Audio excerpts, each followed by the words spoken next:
ஆனா நிறைய பேருடைய வாய் உலகத்துல எல்லாரையுமே புகழ்ந்துட்டு வருவாங்க, எல்லாரையுமே புகழ்ந்துட்டு வருவாங்க. ஆனா தன்னுடைய சொந்த வீட்டில் இருக்கிறவங்கள மட்டும் புகழவே முடியாது. தயவு செய்து உங்களுடைய குணத்தை நீங்கள் மாற்றிக் கொள்ளுங்கள். என்னை கோயம்புத்தூர்ல வளர்த்தின அம்மா இப்ப சமீபத்தில் அப்பா இறந்து போயிட்டாங்க. இன்னைக்கு அவங்களுக்கு பென்ஷன் பணம் வருது. அந்த பென்ஷனை வாங்கி அவங்க நல்லா சாப்பிட்டுட்டு சந்தோஷமா இருக்காங்க. என்னை பார்த்து என்ன சொல்லுவாங்க தெரியுமா? டேய், இப்படி தெரிஞ்சிருந்துன்னா, உங்க அப்பா இவ்வளவு சீக்கிரமா என்னை விட்டுட்டு போயிடுவாருன்னு தெரிஞ்சிருந்தேன்னா இன்னும் கொஞ்சம் நல்லா அவரை நான் பார்த்துருப்பேனடா, இன்னும் கொஞ்சம் கேர் எடுத்திருப்பேனடா, நான் அவரை கவனிச்சது எனக்கு திருப்தியே இல்லையடா. அவர் எல்லாத்தையும் அட்ஜஸ்ட் பண்ணிக்கிட்டாரு, எல்லாத்தையும் பொறுத்துக்கிட்டாரு, நான் என்ன செஞ்சு கொடுத்தாலும் அவர் சாப்பிட்டாரு.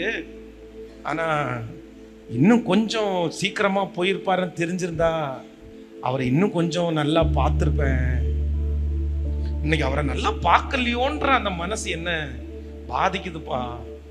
சிலர் உயிரோடு இருக்கும்போது அவங்களுடைய அருமை தெரியாது பிரதர், சிஸ்டர். சிலர் உயிரோடு இருக்கும்போது அவருடைய அருமை நமக்கு தெரியாது.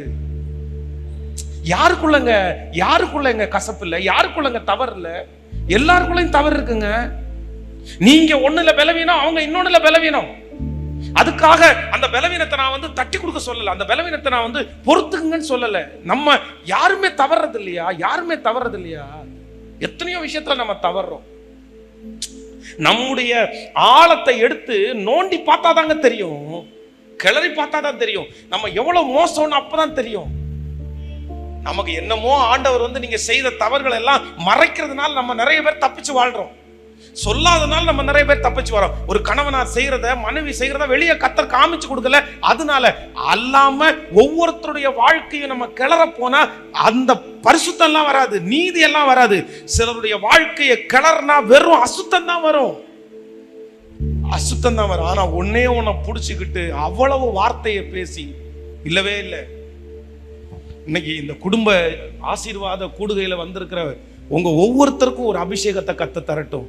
என்ன அபிஷேகம் அப்படின்னு சொன்னா, ஆண்டவரே என் நாவுக்கு காவல் வையும், என் உதடுகளின் வாசலை. இன்னைக்கு ஒரு தீர்மானம் எடுங்க. யாரா இருக்கலாம் பிரதர். பகைக்கிறதுக்கு ஒரு நிமிஷம் ஆகாது பிரதர், சண்டை போடுறதுக்கு ஒரு நிமிஷம் ஆகாது பிரதர். ஆனா திரும்பி ஒப்புரவாகணும்னா ரொம்ப கஷ்டம் இல்லை. அதனால நான் என்ன சொல்றேன் அப்படின்னா, அப்படிதான் இருப்பாங்க, அப்படிதான் இருக்கிறாங்க. என்ன பண்ண முடியும்? ஆனா நான் என்ன பண்ண முடியும்னா, சரிப்பா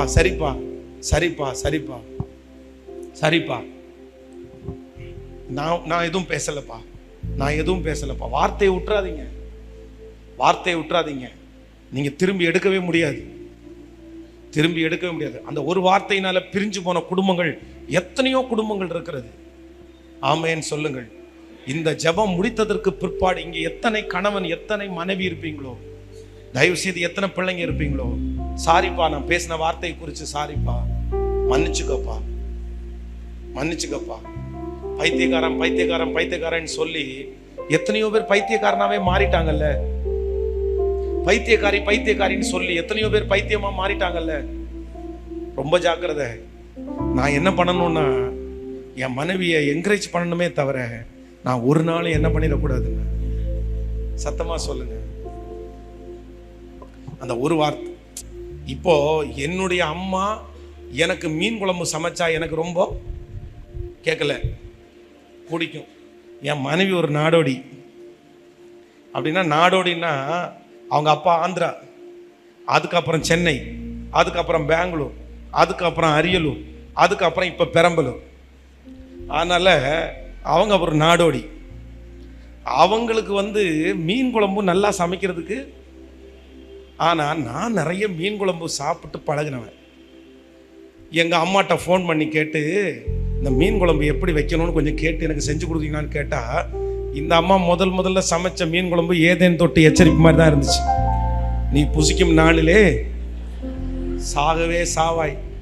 இது என்ன குழம்பு இது? இதாப்பா மீன் குழம்பு. இன்னும் இந்த கலரில் இருக்குது. இல்லை, மீன் குழம்பு இந்த கலரில் தான் இருக்கும்.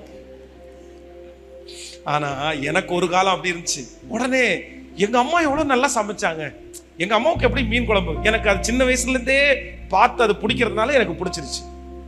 ஆனால் இன்னைக்கு எங்கள் 2 பசங்களும் ஊரில் யார் சமைச்சு கொடுத்தாலும் அவங்களுக்கு ஹீரோ யார் அப்படின்னு சொன்னா, மம்மி நீங்க சமைச்சு கொடுங்க மம்மி, உங்க கைனால அதை செஞ்சு கொடுக்குறீங்களா, இதை செஞ்சு கொடுக்குறீங்களா, என்ன டேஸ்ட். அப்போ என் பிள்ளைகளுக்கு அவங்க அம்மா சமைச்சு கொடுக்கிறது எனக்கு அவ்வளவுதான்.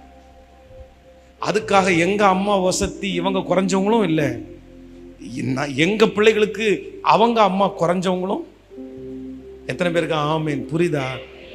அதனால ஒன்று நினைத்து கொள்ளுங்கள், நம்ம எல்லாரையும் மனசார என்ன பண்றவங்கள தான் இருக்கணும்னா, உங்க பிள்ளைகளை சபிக்கிறத விட்டுட்டு உங்க பிள்ளைகளை என்ன பண்ணுங்கன்னா, டே நீ ஒரு நாள் கர்த்தர் சமூகத்துல வந்து நிப்படா, ஒரு நாள் பைபிள் தூக்கிட்டு வந்து நிப்படா, ஒரு நாள் நீ பாட்டு பாடுவடா, ஒரு நாள் முழங்கால நீ நிப்படா, அதை நான் பார்ப்பேன். இந்த பாருமா, இன்னைக்கு நீ ஒதுக்கப்படுற இல்ல, இன்னைக்கு நீ ஆகாதுன்னு தள்ளப்பட்ட கல்லா இருக்கல்ல, ஒரு நாள் தலைக்கு மூளை கல்லா நீ மாறுவம்மா, கர்த்தர் மாத்துவாருமா. இப்படிப்பட்ட வார்த்தைகள் உங்க வாயிலிருந்து வரட்டும். காரணம் மரணமும் ஜீவனும் நாவின் அதிகாரத்தில் இருக்கிறது. யார் அதை அதிக்க செய்கிறார்களோ அது அப்படியே நடக்கும், அது அப்படியே நடக்கும். ஆமென்.